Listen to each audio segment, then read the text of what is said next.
ये जो पब्लिक है ना, बरकट्टा विधानसभा के जितने भी पब्लिक हैं बहुत भोला है, इनको बहुत भोला है। आम जनता से एक चीज और कहना चाहूंगा कि मुझे 5 साल नहीं चाहिए, आप मुझे 100 दिन दीजिए समय।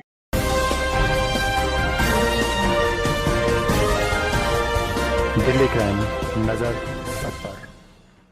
नमस्कार, मैं समीम भारती और आप देख रहे हैं दिल्ली क्राइम न्यूज। आज हमारे साथ जो शख्स देख रहे हैं ये पहचान का मोहताज नहीं, ये बरकट्टा विधानसभा से निर्दलीय चुनावी मैदान में उतरे हैं और ये चुनाव लड़ने की तैयारी कर रहे हैं। आज बरही अनुमंडल में अपने दावेदारी पेश करने के लिए आए हैं। आइए इनसे कुछ जानने का कोशिश करते हैं। सर, सबसे पहले आप अपना नमस्कार, मैं सुनील कुमार, पिता स्वर्गीय रामसाय रजक, स्थानीय बरकन गांव बरकट्टा के रहने वाला हूँ और वर्तमान में अभी एक एनजीओ के मार्फत से हम लोग काम भी कर रहे थे, तो उस पर मैं कार्यरत था। सर, बरकट्टा में आपका रुचि कैसे हुई कि हमें इसमें आना चाहिए, और आप डायरेक्ट आ गए या इससे पहले भी जनता सेवा कुछ किए हैं जो लोग आपको जान रहे हैं? जी बिल्कुल, आपने सही जवाब किया है। 2008 से मैं जनसेवा के क्षेत्रों में काम कर रहा हूँ और शिक्षा हो गया, सामाजिक कल्याण हो गया और विभिन्न क्षेत्रों में मैंने काम किया है। जी, ऐसा नहीं है, बरकट्टा के बहुत सारे लोग ही जानते हैं, वही लोग बताएंगे कि मेरा क्या मतलब कार्य रोल रहा है और अधिकतर किस तरह से हम काम किए हैं। मेरा कोई अचानक से जंपिंग नहीं हुआ है, मैं कोई प्रवासी नहीं हूँ बरकट्टा के लिए। बहुत सारे लोग ऐसे होते हैं जो प्रवासी के लिए यहाँ पर कूद पड़ते हैं और आते हैं, सिर्फ वोट में नजर आते हैं और वोट के समय में कुछ से ये कर जाते हैं। लेकिन जो भी आपके माध्यम से सुनेंगे, मुझे जो जानने का प्रयास करेंगे, तो उनको पता होगा कि हमारा रीजन और विजन क्या है, हम किस ओर जाना चाहते हैं और मुझे काम करने का जो तरीका है उन लोगों को भी पता है। लगातार मैं जनसेवा के कार्यों में लगा रहता हूं और मेरा जीवन भी उसी में समर्पित हो रहा है। मैं लगातार अपने हित के लिए ही नहीं बल्कि जनसेवा के लिए मैं अपना काम करते आया हूं।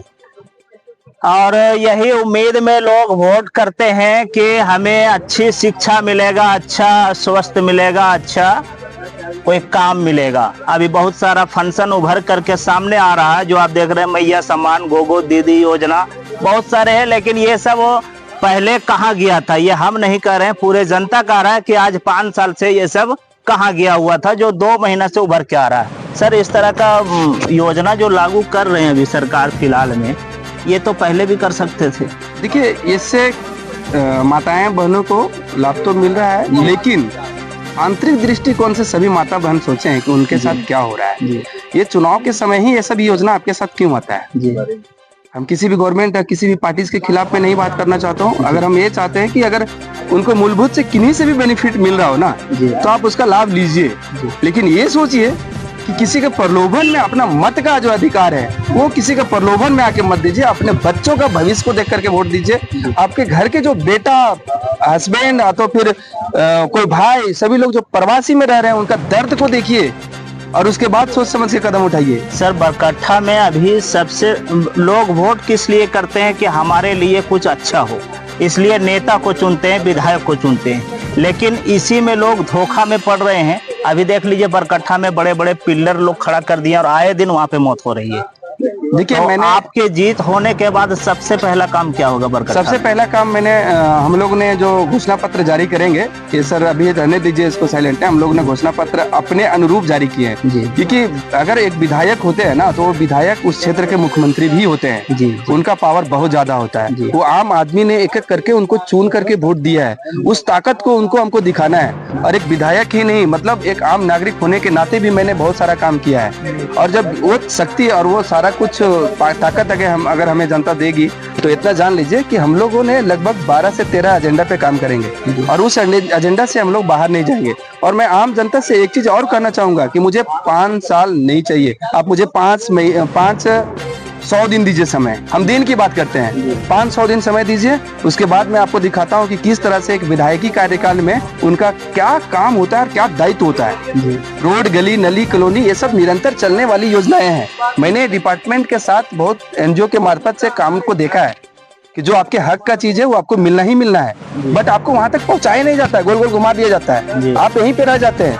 फिर 5 साल सभी जनप्रतिनिधियों को आप खोरी खोटी सुनाते हैं। उससे अच्छा होगा कि आप एक बार डिसीजन लीजिए बढ़िया से और अच्छे लोगों का प्रतिनिधि को चुन के कीजिए। मैं भी ये कहता हूँ, हो सकता है कि मेरी भी कुछ योजनाएं आपको गड़बड़ लग सकती है, लेकिन आपका हक बनता है, अधिकार बनता है कि उसको आप ठोक ठका करके देखें, उसके बाद आप किसी का बात करें। सर आप अभी फील्ड दौरा कर रहे हैं तो पब्लिक में आपको तो बहुत सारी कमी नजर आई होगी। सबसे पहला जो सवाल था उनका वो क्या रख रहे हैं आपके बीच? देखिए, यहाँ की जो पब्लिक है ना, बरकट्टा विधानसभा के जितने भी पब्लिक हैं बहुत भोला है जी इनको बहुत गोल गोल घुमाया जाता है। जी मैं भी एक समाज सेवी के रूप में उभर के आया हूँ। जी इनको मतलब सिर्फ इधर के बातें उधर, उधर की बातें उधर। हमारे जैसे युवा साथियों के कंधा पर अगर हाथ रख दिया जाए तो 3 दिन तक हमको ऐसा महसूस होता है कि मैं ही सब कुछ हूँ। लेकिन उन सब चीजों से मैं अपने युवा साथियों से मैं कहना चाहूंगा कि सभी चीजों से बाहर आइए, जाति भेदभाव ये सभी चीजों से उठ करके थोड़ा बाहर आइए और अपनी लोकतंत्र की जो ताकत है, जो 5 साल में अभी चुनाव में आपको एक बार मिलता है, उसको आप समझिए और निर्णय बढ़िया से लीजिए। आप रीजन और विजन वाले व्यक्ति को आप प्रतिनिधित्व करने के लिए 5 साल देते हैं, उनको आप सौंपिए। मेरा यही अनुरोध होगा उन लोगों से। ये अभी सुन रहे थे हमारे समाज सेवी सुनील कुमार जी, जो निर्दलीय पार्टी से बरकट्टा विधानसभा से चुनाव लड़ रहे हैं और दावेदारी पेश किए। बरही अनुमंडल में अभी इस वक्त हम लोग मौजूद है। फिलहाल के लिए इतना ही। जय हिंद, जय